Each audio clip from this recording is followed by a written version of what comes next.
నమ్మినవాడు మునుగుతాడు, నమ్మించిన వాడు దోచుకోగలుగుతాడు అన్నది బాబు సిద్ధాంతం. ఆలోచన చేయమని అడుగుతా ఉన్నాను. చంద్రబాబు నాయుడు గారు 3 సార్లు ముఖ్యమంత్రి అయ్యాడు. 3 సార్లు తాను మేనిఫెస్టోను ప్రవేశపెట్టాడు. ఎన్నికలకు ముందు ప్రజలకు ఫలానిది చేస్తాను అని చెప్పి రంగురంగుల కాగితాలతో ఆశ పెట్టాడు. పెట్టిన తర్వాత ప్రతి సందర్భంలోనూ కూడా తాను చేసింది మోసం. ఆ దగ కళ్ళ ఎదుటే కనిపిస్తా ఉంది. కాబట్టి చంద్రబాబు వాగ్దానాలన్నీ మోసాలేనని, ఏనాడు అమలు చేయలేదన్న నిజాన్ని ఇంటింటికి వెళ్ళి కూడా, ఇక్కడున్న ప్రతి కార్యకర్త ఇంటింటికి వెళ్ళి కూడా చెప్పాలి. చంద్రబాబు నాయుడు గారిని, ఆయన అబద్ధాల్ని నమ్మకండి అని ప్రతి ఇంటికి వెళ్ళి చెప్పాలి. బాబు వంచల్ని, బాబు మోసాలని భరించలేక కదా, చంద్రబాబు నాయుడు గారి మోసాలని, చంద్రబాబు నాయుడు గారి వంచల్ని భరించలేకే కదా 5 ఏళ్ల క్రితం రాష్ట్రంలోని అన్ని సామాజిక వర్గాలు, రాష్ట్రంలోని అన్ని ప్రాంతాల వారు, మొత్తం ప్రజలందరూ కూడా చొక్కా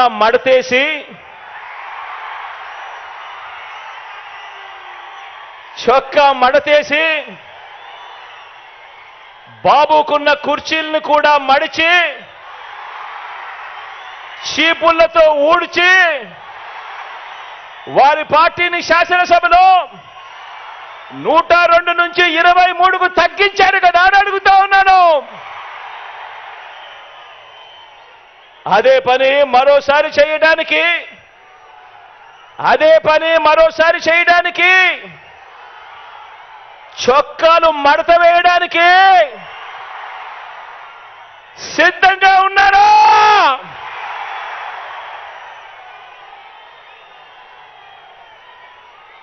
ఈ చంద్రబాబును సవాల్ చేస్తా ఉన్నాను. 14 ఏళ్ళు సీఎంగా ఉన్న మీ పేరు చెబితే ఇదే పెద్ద మనిషిని చంద్రబాబు నాయుడు గారిని ఇక్కడి నుంచి సవాలు విసురుతా ఉన్నా. 14 సంవత్సరాలు ముఖ్యమంత్రిగా పరిపాలన చేశారు. 14 ఏళ్ళు సీఎంగా ఉన్న మీ పేరు చెబితే గుర్తుకొచ్చేది వెన్నుపోట్లు, మోసాలు తప్ప మీ పేరు చెబితే కనీసం ఒక్కటంటే ఒక్క మంచి స్కీమ్ అయినా గుర్తుకొస్తుందా అని అడుగుతా ఉన్నాను.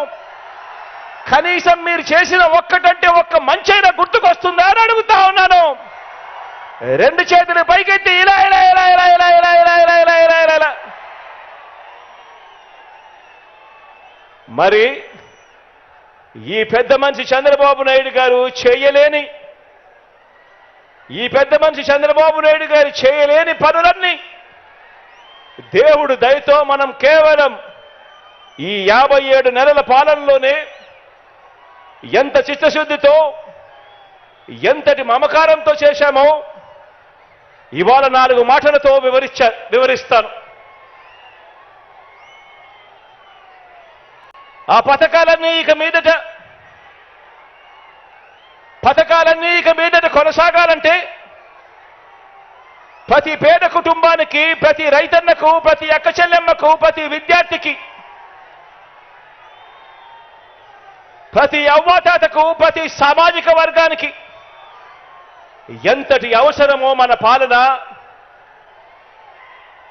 ప్రజలందరికీ వివరించే బాధ్యతను మనమంతా కూడా తీసుకోవాలి. ఇంతకు ముందే నేను చెప్పాను, ఈ 57 నెలల్లో కని విని ఎరగని విధంగా విప్లవాత్మక మార్పులు తీసుకొచ్చాం. ప్రతి అక్క చెల్లెమ్మ హృదయాన్ని తట్టాం, ప్రతి రైతన్న మనసులో నిలిచాం, ప్రతి అవ్వాతాత చిక్కటి చిరునవ్వుల్లో నిలిచాం, చదువుకుంటున్న ప్రతి పిల్లాడి మనసులో, గుండెలో కూడా నిలిచాం. విప్లవాత్మక మార్పులు తీసుకొచ్చి అడుగులు వేశాం. ఈ విప్లవాత్మక అడుగులు ఇంకా కొనసాగాల్సిన అవసరం ఎంత ముఖ్యమో, ఎంత అవసరమో ప్రతి ఇంట్లో ఉన్న ప్రతి అక్కకు చెప్పాలి, ప్రతి చెల్లెమ్మకు చెప్పాలి. ప్రతి ఇంట్లో ఉన్న ప్రతి అన్నకు తమ్ముడికి చెప్పాలి, ప్రతి రైతన్నకు చెప్పాలి, ప్రతి అవ్వ ప్రతి తాతకు కూడా మనమంతా కూడా తీసుకొని పోయి చెప్పాలి. ఈ పథకాలను అందుకున్న ప్రతి ఒక్క కుటుంబం మనకొక స్టార్ క్యాంపెయినర్గా వారందరూ కూడా ఇంట్లో నుంచి బయటికి రావాల్సిన అవసరం ఉంది అని చెప్పి ఆ అవసరాన్ని వైఎస్ఆర్సీపీలో ఉన్న ప్రతి కార్యకర్త, ప్రతి నాయకుడు, ప్రతి వాలంటీర్ ఇంటింటికి వెళ్ళి ప్రతి ఒక్కరికి కూడా వివరించాలి. వారిని పోలింగ్ కేంద్రానికి తీసుకొచ్చి ఫ్యాన్ గుర్తు మీద ఓటు వేయించాల్సిన అవసరం గురించి ఆ ప్రతి ఇంట్లో కూడా చెప్పాల్సిన అవసరం ఉంది. మనం చేసినవి చెప్పాలి, వాటి కొనసాగింపు ఎంత అవసరమో ప్రతి ఇంట్లో కూడా వెళ్ళి చెప్పాలి. ఈరోజు నేను చెప్తా ఉన్న ప్రతి మాట కూడా జాగ్రత్తగా ఆలోచన చేసి వినమని చెప్పి కోరుతా ఉన్నాను మీ అందరితో కూడా.